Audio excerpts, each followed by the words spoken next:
ಎರಡು ಪುಟ್ಟ ಮಕ್ಕಳ ತಂದೆಯೋರ್ವರು ನೇಣಿಗೆ ಶರಣಾದ ಘಟನೆ ಉಳ್ಳಾಲದ ಕುಂಪಲದ ಹನುಮಾನ್ ನಗರದಲ್ಲಿ ಸೋಮವಾರ ಮುಂಜಾನೆ ನಡೆದಿದೆ. 44 ವರ್ಷ ಯೋಗೀಶ್ ಆತ್ಮಹತ್ಯೆಗೈದ ವ್ಯಕ್ತಿ.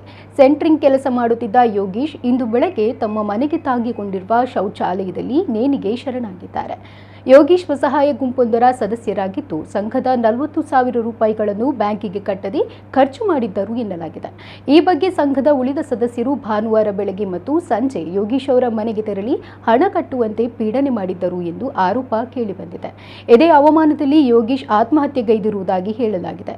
ಉಳ್ಳಾಲ ಠಾಣಾ ಪೊಲೀಸರು ಮೃತದೇಹವನ್ನು ಮರಣೋತ್ತರ ಪರೀಕ್ಷೆಗೆ ರವಾನಿಸಿ ಪ್ರಕರಣ ದಾಖಲಿಸಿದ್ದಾರೆ. ಮೃತ ಯೋಗೀಶ್ ಇಬ್ಬರು ಪುಟ್ಟ ಗಂಡು ಮಕ್ಕಳು, ಪತ್ನಿ, ತಾಯಿಯನ್ನ ಅಗಲಿದ್ದಾರೆ.